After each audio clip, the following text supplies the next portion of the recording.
Ақылды технологиялардың астық алқаптарына келгеніне аз ғана уақыт болды. Квадрокоптер деп аталатын бұл құрал әр танаптағы өсімдіктің өсу фазасын, топырақтың арам шөптермен ластануын анықтайды. Біз қазір дронды осы танап алқаптарына ұшырып көреміз.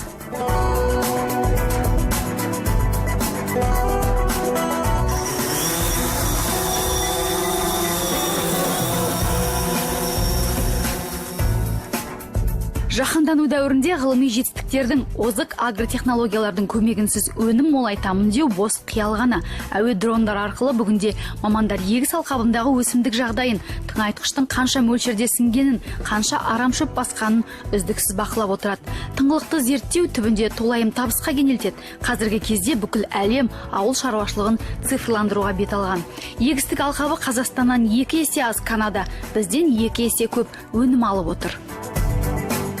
Мамандардың пікіріне сүйенсек, отандық егін шаруашылығының алға басуына бірнеше фактор кедергі. Олар табиғи климаттық өзгеріс, астықты аймақтардағы ауа райының құбылмалылығы, инновациялық технология үлесінің аздығы және фермерлердің жоғары технологияны игеруге селқостығы, кадрлардың қартаюы, жас ғалымдарды даярлау мәселесі.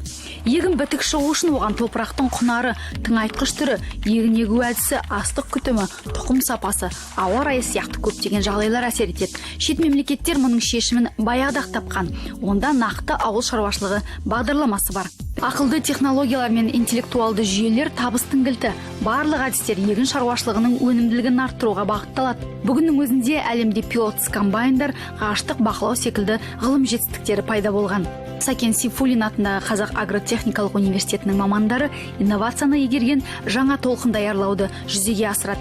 Дәлме-дәл егіншілік жүйесін енгізуде өз ұсыныстарын беріп, ғаштан мониторинг жүргізіп, жердің егіс алқаптарының жай-күйін бақылайды. Қазіргі таңда қашықтау зондтау арқылы біз жер бетінде не болып жатқанын біле аламыз. Мысалы, картада көріп жатқандай, бізде солтүстік Қазақстан бойынша бір шаруашылықтың көлемін көрсетіледі. Мына жақта мысалы 20 мың гектар көлемі шаруашылығы көрсетілген. Осы жылы және келесі жылы осы шаруашылықпен бірге жұмыс істеп, 10 мың гектар бойынша біз жұмыс істейміз. Не тиімді, не пайдалы болады бізде, иә? Мысалы, қашықтау зондтау арқылы әр күн сайын қандай спутниктің снимоктары болған күндерін арқылы біз оларды жүктеп алып, соны анализ жасап, талдай аламыз. Не болып жатқанына. Мысалы, біз қарап жатқанда мына жерде неше түрлі түстері бар. Қызыл, жасыл және де сары түстері бар. Олар не белгілейді? Мысалы, егер өсімдік жасы өсіп бара жатса, бүкілі жақсы болып жатса, ол бізде жасыл болып тұрады. Сонымен қатар ғарыш түсірілімдері арқылы өңірдегі жалға алынған жерлердің пайдаланылған немесе пайдаланылмағанын білуге болады. Заң бойынша 2 жыл бойы егілмеген жер мемлекетке қайтарылады. Жайылымдардың нашарлауы, деградация дейді, оның бұзылуы, осыны дәл осы технология арқылы, жерді қашықтан зондтау технологиялар арқылы біз көрсетіп бердік, қалай жасап, қалай нәтижеге қол жеткізуге болатындығын. Оны да жергілікті жерге шыға отырып тексердік деректердің сәйкестігі өте жоғары. Біз жасаған бірнеше ауданның төңірегінде, мысалы жер пайдаланбай жатқан жерлердің көрсеткіші орташа 10 мен 20% арасында. Бүгінгі қолданыстағы жердің пайдаланылмай қалған көлемі. Ал жайылымдық жерлерде шамамен 5-6% жайылымдардың жалпы көлемнен алған аумағы бүгінгі күні бұзылған. Және ол шара қолданып талап етеді. Бұл айтып отқан технологиямыз, бұл ғаштық деректерді спектралды талдаудың ең алғашқы, ең бір өте бір жеңіл деңгей, бірінші қадамы. Ал енді біз оны ары қарата екінші қадамға қарай тереңдеп жатырмыз бүгінгі күні. Ол осы ғаштық деректер арқылы қай жерде қандай дақылдың өсіп тұрғанын анықтау. Ол дақылдың қай жағдайы, жай-күйі қандай екендігін анықтау. Ол қай вегетациялық фаза деңгейінде өсіп жатыр, дамып жатыр, оны анықтау. Қай жерде қандай арам шөптер өсіп тұр, оны анықтау. Қай жерде қандай зиянкестердің дамып жатқаны туралы ақпарат алу. Бұл енді өте спектралдық талдаудың ең бір дәл әдістері. Және бұл әдістер қолданбас бұрын бұл әдістерді қолдану үшін алдыменен біз жергілікті жердегі деректерді жинақтап, деректер базасын жинақтап алуымыз керек. тек қана содан кейін ғана біз осы технологияларды қолдана аламыз. Дамыған елдерде егіс алқаптарының әр гектарына 700-800 келі тыңайтқыш себіледі. Бізде 80-90 жылдары әр гектарға 40 немесе 50 келі себілген. Қазіргі кезде тыңайтқыш мөлшері 20-30 келіден аспайды. Бүгінде жаһандық трендке айналған дәлме-дәл егіншілік жүйесі осы мәселені түпкілікті шешіп, әр танапқа қанша тыңайтқыш керектігін анықтап береді. Ғалым Саяхат Нүкешев жаңа тыңайтқыш техника ойлап тапты. Оның жаңалығы тыңайтқышты топырақтың бірнеше қабатына енгізеді, қоректік элементтерді сіңіреді, топырақты қопсытып, тыңайтқышты пайдалану тиімділігін арттырады. Фермерлер сұрайды ғой, неге өнім ала алмаймыз, неге сапасы төмен. Вот сұрақтарына жауап табылды. Жаңағы қажетті қоректік заттар, азот жоқ, фосфор жоқ. Сосын топырақты тығыздалып, бұрын өмірі болмаған жерлерде қазір лимандар су сіңбей қалып қойды, кішкентай көлшіктер пайда болады. Ол көлшіктеріңіз сол жаңағы ауру мен арамшөптің ордасы. Басқа жан-жаққа тарайды. Осындай үлкен проблемалар шығып отыр. Сондықтан олар бізге осы қалай шешуге болады? Шешудің жаңағы бірінші жолы топырақтың анализ алып, қаншама қоректік элементтер жетпейді, соны енгізу керек. Енгізетін техника жоқ. Сосын біз оған жаңағы техника жасап, чизил удобритель, оны осы өзіміз стартап компания құрып, осы университетте енді осы апрель айынан бастап серияны шығарайын деп отырмыз. Осы фермерлерге қажетті техникасы.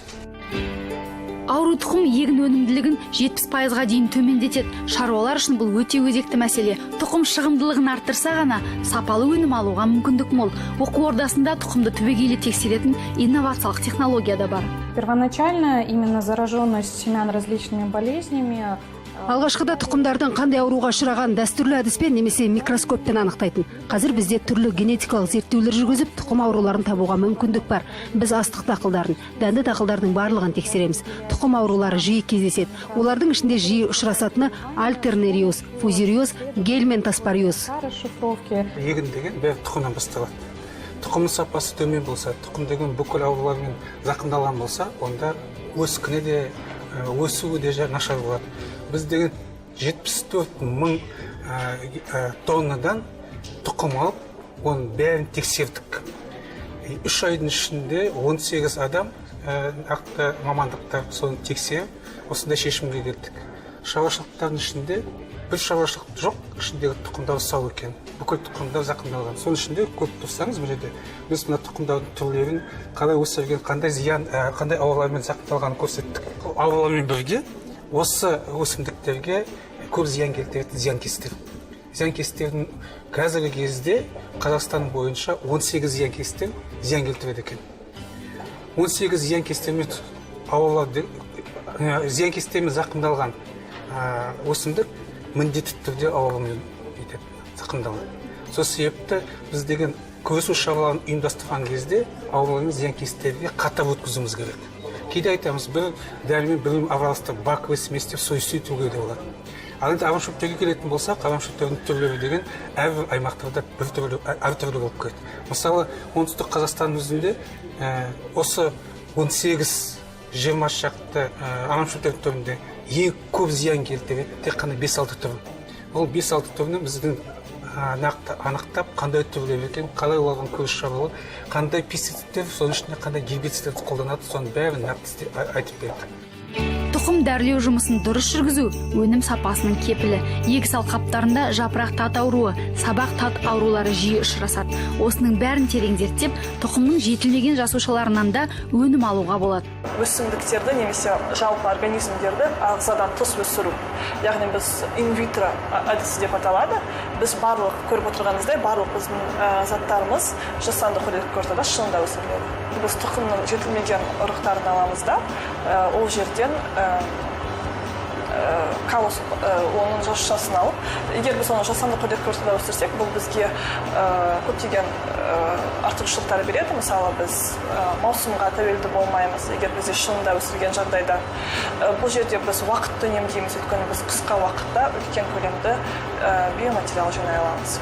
Шетелде қазір өсімдіктің жапырағына орнатылған құрылғылар оған не қажет екенін компьютерлерге жіберіп тұрады. Сөйтіп су болса су, жылу болса жылу, тыңайтқыш беріліп өсімдік әбден бапталады. Біздің елде біртіндеп цифрландыру жүйесіне көшеді. Смарт технологиялар, ақылды суару, тыңайту қолданысқа ене бастады. Енді смарт фермалар қалыптасады. Бұл бәсекеге қабілетті өнім шығарудың бірден бір жолы, әрі фермерлерге озық әдістерді үйренуге, өндірістің бірыңғай стандарттарын қадағалауға қолайлы жағдай туғызады. Ең бастысы еліміздің басты драйверіне айналуы тиіс аграрлық саланың дамуына негіз болмақ. Себебі Қазақстан болашақта көрші елдер мен Еуропаны сапалы азық-түлікпен қамтамасыз етуді көздейді.